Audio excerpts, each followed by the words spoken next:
Titanic Disaster, Part 1, The Ship of Dreams. It was the year 1912. The world was changing quickly. Technology was growing, and people believed nothing was impossible. Factories were busy, cities were full of lights, and the future seemed bright. In this new age, a ship was built, a ship that people called the greatest ship in the world. Its name was Titanic. The Titanic was not just a ship. It was a floating palace. It was longer than 3 football fields, taller than many buildings, and more beautiful than any other vessel on the sea. Inside, it had marble stairs, golden lights, and grand dining rooms. It had a swimming pool, a gym, and even a reading room filled with books. People said it was like a luxury hotel, but on water. Newspapers called it the unsinkable ship. Engineers said it was safe, strong, and modern. Some even joked, not even God can sink the Titanic. Many people believed it. The ship was seen as a symbol of human power, of progress, and of dreams. On April 10th, 1912, the Titanic was ready for her first journey. She waited at the port of Southampton in England. People came from many countries to see her. Families waved, children shouted with excitement, and photographers took pictures. Everyone wanted to be part of this historic moment. Among the passengers were very different people. In first class, there was Mr. James Carter, a wealthy businessman from New York. He wore a black suit and a tall hat. He had made his money in steel and railroads, and he wanted to travel in style. With him was his wife, Elizabeth, a beautiful woman with elegant dresses and jewelry. They looked like a couple from a magazine cover, proud and confident. In second class, there was Mr. Thomas Andrews, a schoolteacher from London. He was not rich, but he saved money for this trip. He wanted to see New York and maybe find a better job in America. He carried a small suitcase with books and notebooks inside. In third class, down in the lower decks, was the O'Connor family. Patrick and Mary O'Connor came from Ireland with their 2 children, Sean and Anna. They were poor farmers. Their dream was to start a new life in the United States, where Patrick's brother already lived. They had only one small room, but their hearts were full of hope. As the ship's horn sounded, the Titanic slowly moved away from the port. People on the dock waved handkerchiefs and shouted goodbye. Passengers leaned over the railings, waving back. Some cried, others laughed. The Titanic's engines roared, and the great ship began her journey across the Atlantic Ocean. On deck, young Anna O'Connor looked up at the giant funnels of the Titanic. "Papa, this ship is bigger than our whole village," she said with wide eyes. Her father smiled. "Yes, Anna, and soon it will take us to a new world." In the first class lounge, Elizabeth Carter sipped tea and whispered to her husband, "James, can you imagine? We are part of history. This ship will be remembered forever."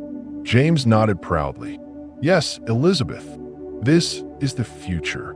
We are traveling in the safest, grandest ship ever built."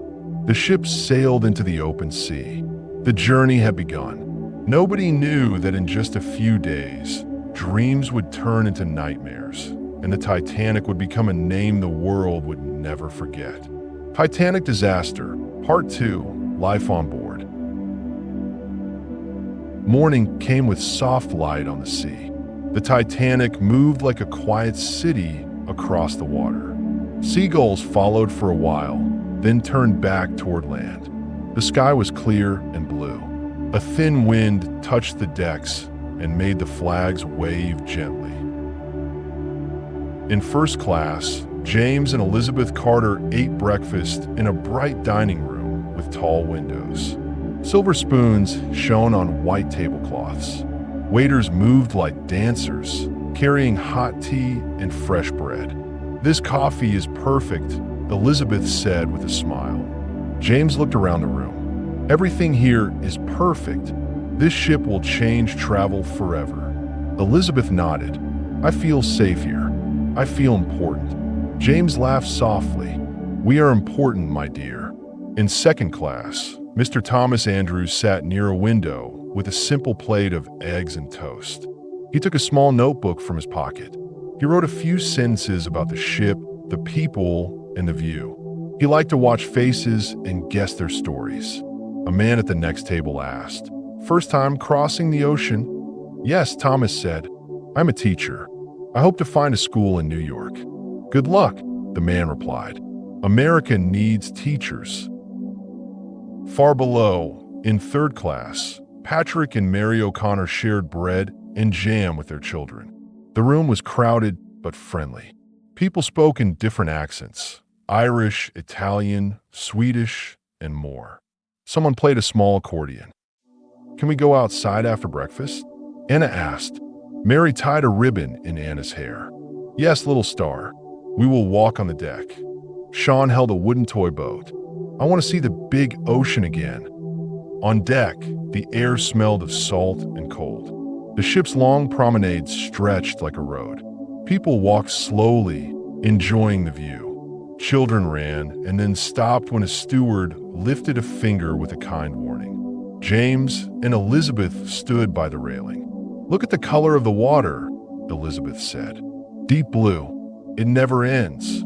"New York will come soon enough," James replied. "For now, we have the sea." Thomas Andrews walked near the stern and listened to the engine's hum.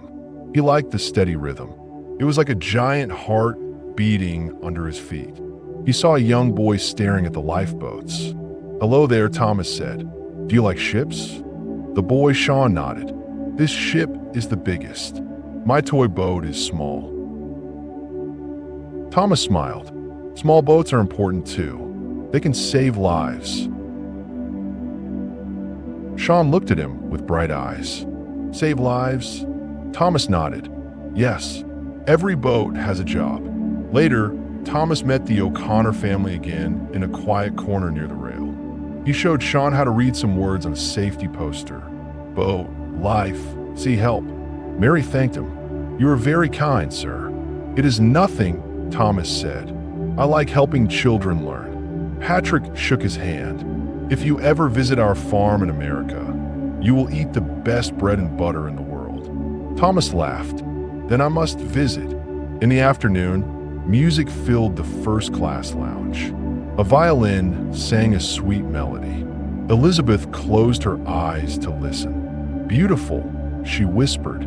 James glanced at a newspaper headline. "Fastest Atlantic crossing?" He tapped the page with a finger. "If the weather stays fair, we may arrive early," he said. A man in a gray suit nearby added, "The captain knows these waters. This ship is powerful and modern." Elizabeth opened her eyes and smiled. "Modern and safe," she repeated, as if the words were a spell. On another deck, third-class passengers gathered for their own music. A tall man clapped his hands to start a dance. Soon, boots and shoes beat a happy rhythm on the wooden floor. Anna tried to follow the steps. She laughed when she made a mistake. Mary held her hands and guided her. Patrick kept time with his heel and winked at Sean. Thomas watched from the side for a moment, then joined, shy but smiling. He did not dance well, but nobody minded. The dance was for joy, not for skill. Evening came with a cold breath. The sky turned purple and then black. Stars appeared. Many, many stars like silver dust scattered on dark velvet. The sea became smooth, almost like glass. On the first-class deck, Elizabeth wrapped a scarf around her neck. "It is colder tonight," she said. James gave her his coat. "We will go inside soon." They passed two sailors speaking softly. Elizabeth caught only a few words: weather, cold front, lookouts. She did not stop to listen. Thomas found a quiet bench and opened his notebook again.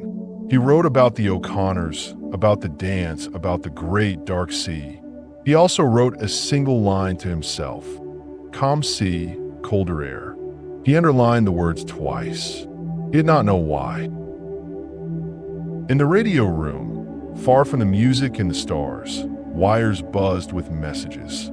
The operators sent and received notes for passengers, business deals, greetings, small pieces of news from shore. A sounder clicked and clacked. A message from another ship came in. ICE reported. The operator marked it and set it aside with others. There were many messages that night. Some were warnings, some were not. The machine kept talking and the operators kept working. Down in third class, the O'Connor children were tired from dancing. Mary tucked them into narrow beds. "Tell us a story," Anna whispered. Mary brushed her daughter's hair back. "Once there was a ship that carried dreams across the sea," she began. "On that ship, there was a brave girl who believed the stars were tiny lanterns showing safe paths in the night." Anna smiled and closed her eyes. Patrick listened, his hands folded, his face soft. "We will have our farm," he said quietly, as if to the dark. "We will grow apples and keep a cow. We will send Sean and Anna to school." Mary nodded. "Yes, in America." In first class, Elizabeth sat at a desk and wrote a letter to her sister. "Dearest Clara," she wrote, "this ship is a world of light. We dine like royalty. I feel as if the ocean itself is our guest. Do not worry about us. We are safe and warm. I will send you a photograph from New York." She smiled at her words, sealed the letter, and placed it in her bag. James stood near a window and looked out. He could see only his reflection and a few stars. He touched the glass. It felt very cold. He did not like the cold. He preferred fire and noise, city streets, and bright lights. "Soon," he said to himself, "New York." Later that night, Thomas could not sleep. He walked the deck again, now almost empty. The air touched his cheeks like ice water. He saw two lookouts climb into the crow's nest and settle there, eyes on the black horizon. He lifted a hand to greet them, but they did not see. Their eyes were busy with the dark. He stopped by a lifeboat and read its number. He traced the rope with his fingers and imagined it swinging down into the sea. He shook his head at his own thought. Why think of that? The ship was safe. Everyone said so. A steward passed quietly and nodded. "Cold night, sir." "Very cold," Thomas answered. "The sea is too calm. A fine night for sleeping," the steward said and walked on. Near midnight, the ship moved on like a dream. Engines beat their slow, steady rhythm. The decks were mostly silent. A few passengers whispered near the rail. Somewhere below, a child cried once, then fell asleep again. In the radio room, another warning clicked through the wire. "Ice ahead." The operator wrote it down, rubbed his eyes, and stacked it with the others. So many messages, so many words. On the lower deck, Patrick woke for a moment and listened. He heard the deep heartbeat of the ship, the soft breathing of his family. He kissed Mary's hair and closed his eyes again. Above them all, the stars burned cold and bright. The Titanic cut a clean line through the black water, a palace of light and laughter, of hopes and letters and dances. It seemed that nothing could touch her. It seemed that morning would come like always. But the air grew colder still, and far ahead, in the silent dark, something pale drifted in the path of the ship, waiting without a sound.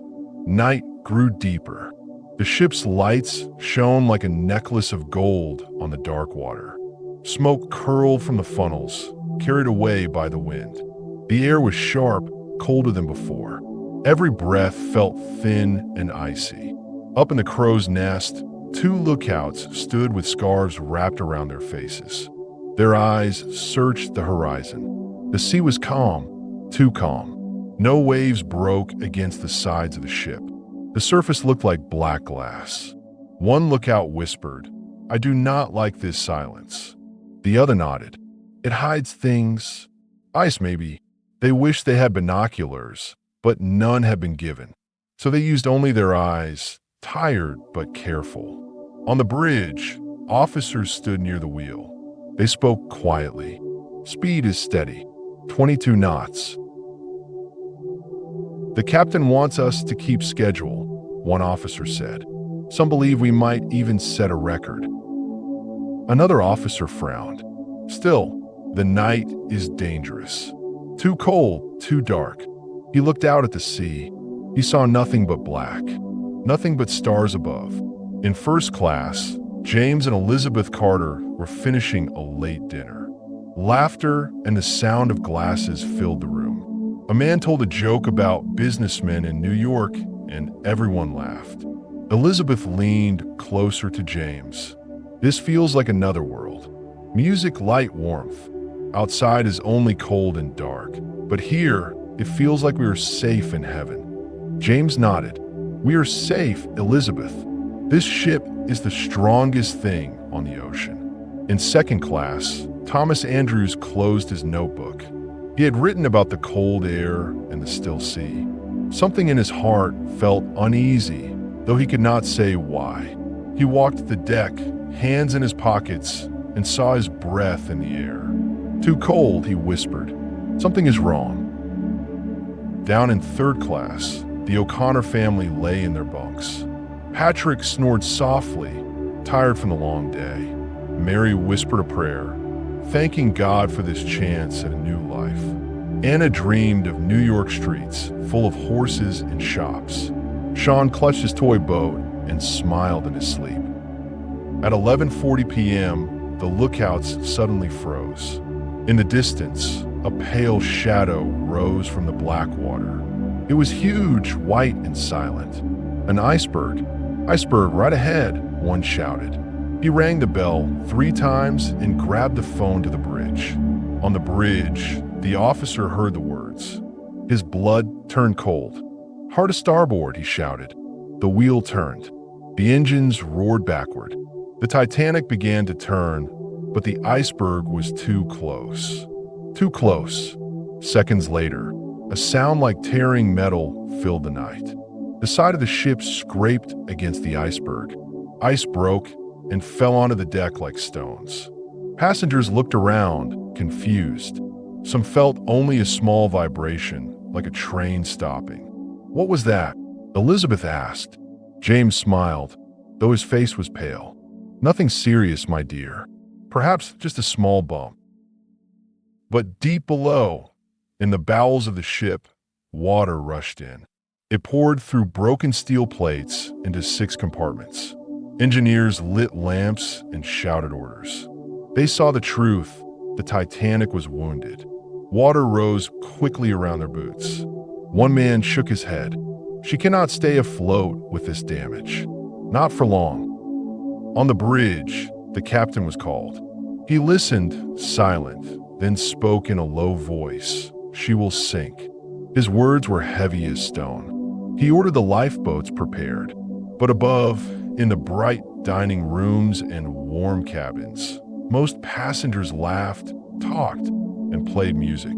They had no idea their ship, their palace, their dream, was already dying in the cold Atlantic night. Titanic Disaster, Part 4, The Lifeboats and the Last Hours. The sound of tearing metal had passed, but deep inside the Titanic, water still rushed in. Down in the boiler rooms, men worked furiously, trying to close doors and stop the flood. But the sea was stronger. Steel bent and broke. The compartments filled one after another. The fate of the Titanic was sealed. On the bridge, Captain Smith's face looked gray in the lamplight. He ordered the distress rockets fired into the sky. White flares shot upward and burst, lighting the night for a few seconds before falling back into the sea. Far away, some ships saw the light, but not all understood it was a call for help. Wake the passengers, the captain commanded. Tell them to put on life vests. Prepare the lifeboats. Confusion among the passengers, stewards walked quickly down the long hallways, knocking on doors. Put on your life jackets, ladies and gentlemen. Please come to the boat deck. Some passengers laughed. It is midnight. What nonsense is this? Others shook their heads and returned to bed. They believed the ship was too big, too strong to be in danger. In first class, James Carter frowned as a steward explained the situation. "Ice damage, sir. The captain asks all passengers to come on deck." Elizabeth gasped, "But the ship feels fine. We hardly moved." "Yes, madam," the steward said softly, "but the order is clear." Elizabeth allowed James to put a life jacket around her shoulders. She looked pale, her hands shaking. "This is only a drill, is it not?" she whispered. James pressed her hand. "Of course, they only want to be safe." But inside, his stomach was heavy with fear. The O'Connor family in third class. Far below, the O'Connors woke to the sound of rushing feet. Patrick opened the door to the hallway and saw water already creeping across the floor. He grabbed Sean and Anna's coats quickly. "Mary, take the children," he said. "We must go up now." But the path from third class to the lifeboats was not easy. Locked gates, narrow passages, and confusion slowed them down. Crowds pressed together, asking where to go. Stewards shouted orders, but too many people and too few exits made everything difficult. Sean held tightly to his toy boat. "Papa, are we going to sink?" Patrick forced a smile. "No, my boy. We're going to see the stars from above." First lifeboats lowered on deck. The first lifeboats were uncovered. Officers shouted, "Women and children first." But many women refused to go without their husbands. Others said, "The ship looks safe. Why should we leave?" Some lifeboats left half empty. At 12:45 a.m., the very first lifeboat was lowered with only 28 people, though it could carry more than 60. Officers begged passengers to get in, but many still believed the Titanic would float. Elizabeth clutched James's arm. "They cannot expect me to sit in that tiny boat in the freezing dark." James looked at the lifeboat swaying on the ropes. He also hesitated. The Titanic, even as she tilted slightly, still felt enormous and steady. How could such a palace fall? Music in the night to keep spirits calm. The ship's band gathered on deck. Violins and cellos began to play light tunes. The music floated across the freezing air. Passengers listened, some even smiling. It felt unreal, like a dream. One survivor later said, "As the ship died, the music lived." Thomas Andrews, the teacher, moved among the crowd. He spoke gently, helping mothers and children into boats. He lifted Anna O'Connor and placed her in her mother's arms inside a lifeboat. Mary kissed his hand with tears in her eyes. Patrick looked at him. "And what about me?" Thomas shook his head. "They will not let men board now, but keep your family safe." Patrick leaned down, kissed his daughter's hair, and whispered, "Be brave, my star. I will see you again." The ship tilts by 1:30 a.m. The Titanic's bow was deep in the water. The tilt grew sharper. Passengers could feel the slope under their feet. Chairs and tables slid across decks. People stumbled, holding railings. Panic rose as the truth became clear. The great Titanic was sinking. Elizabeth's eyes were wide. "James, please. We must go now." James nodded, his face pale. "Yes, you must go." He helped her into a lifeboat. She cried and reached for him. "Come with me." "They will not let me," he whispered. He kissed her quickly, then stepped back. The lifeboat lowered, Elizabeth sobbing as James's figure grew smaller above. The band's final song by 2 a.m. Most lifeboats were gone. The band now played hymns, slow and sad. Survivors later swore the last song was nearer, my God, to thee. Its notes rose into the cold air, mixing with the sound of cries and rushing water. On deck, Thomas closed his notebook for the last time. He whispered, "God help us." Then he began to help tie life belts onto two frightened children whose parents were missing. He did not stop until the very end. The last minutes at 2:10 a.m., the bow was completely underwater. The stern lifted high into the night sky. People clung to the railings, praying, screaming, or silent with fear.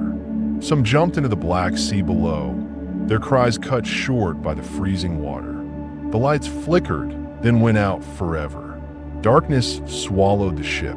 A terrible roar shook the air as the Titanic broke apart. The back rose higher, paused for a moment against the stars, and then slid down into the ocean. By 2:20 a.m., the great ship was gone. The cold Atlantic, when the Titanic disappeared into the black water, silence followed.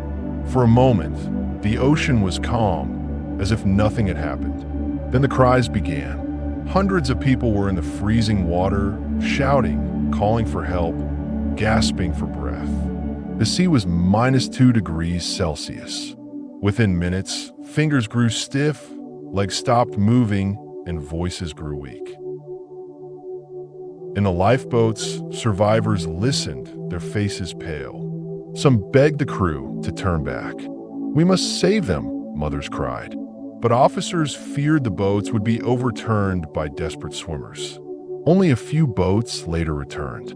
They pulled in small groups of survivors, wet and shaking. Most of the others went silent, one by one, as the cold sea took them. Waiting in the dark, Elizabeth Carter sat in her lifeboat, her body shaking, her hands numb. She could not stop staring at the place where her husband had stood. James's last kiss burned on her lips. Around her, women sobbed softly, children whimpered, and old men stared blankly at the stars. In another boat, Mary O'Connor held Anna close to her chest. "Hush, my little star. Papa will find us." She knew her words were lies, but she whispered them anyway. Sean sat beside her, clutching his toy boat, his face pale but silent. He understood more than his mother wished. Thomas Andrews sat in the stern of a different lifeboat. He had helped strangers all night, lifting them, calming them, guiding them. Now he sat silent, staring into the sea. He thought of the children he had taught, the letters he had written, the lives he had dreamed of. His notebook was still in his coat, wet but safe. Above them, the sky was filled with stars. Below, the Atlantic stretched endless and black. Survivors floated between life and death, waiting. The Carpathia arrives at 4 a.m. Faint lights appeared on the horizon. A murmur spread through the boats. A ship is coming. Hope rose for the first time since midnight. The ship was the Carpathia, a passenger liner that had answered Titanic's distress call. Its captain had pushed his vessel through icy waters, risking icebergs to reach the scene. As dawn broke, the Carpathia moved among the lifeboats. Crew members threw down ropes and ladders. Survivors climbed shakily aboard. Cold hands gripped warm hands. Wet bodies were wrapped in blankets. Elizabeth stumbled onto the Carpathia's deck, whispering, "James, James," though she knew he was gone. Mary O'Connor carried Anna, while Sean followed, holding his toy boat. Mary looked back at the ocean, tears in her eyes. "Goodbye, Patrick," she whispered. Thomas Andrews stood silently, then finally sat down, his shoulders heavy. He pulled his notebook from his pocket and wrote only one line. "The sea keeps its secrets. The world learns." When the Carpathia reached New York, the world was waiting. Crowds filled the harbor, searching for familiar faces. Some people cried with joy, others with grief. Newspapers printed bold headlines. Titanic sinks. More than 1,500 dead. The disaster shocked everyone. How could the unsinkable ship be gone after only one voyage? The tragedy showed that human pride was small against the power of nature. Governments quickly made changes. Ships were now required to carry enough lifeboats for all passengers. Radio rooms had to be staffed day and night. An international patrol was created to watch for icebergs. The Titanic's loss gave birth to safer seas. Memory and legacy for survivors. The memory of that night never faded. Some spoke of it often, telling their children and grandchildren. Others stayed silent, keeping the horror locked inside. Elizabeth Carter never remarried. She kept her husband's pocket watch on her bedside table until her last day. Mary O'Connor raised Sean and Anna in America, always telling them about their brave father. Thomas Andrews returned to teaching, but sometimes when he saw a child reading by the window, his eyes grew wet with memories. The Titanic became more than a ship. It became a story of human hope and human tragedy. Books were written, films were made, and museums were built. Even today, more than 100 years later, people still say the name with wonder and sadness. Titanic. Deep under the sea, the ship still rests, broken and silent. The ocean keeps her secrets, but the world remembers. The Titanic sleeps in the cold Atlantic, a grave for many and a lesson for all. Thank you for listening to this English story about the Titanic. We hope it helped you relax and also practice your English. If you enjoyed this video, please don't forget to like it and subscribe to the channel. It helps us share more stories and lessons with you. Which story would you like to hear next? Write your ideas in the comments below. We love reading your messages. See you in the next video. Good night, and keep learning English even while you sleep.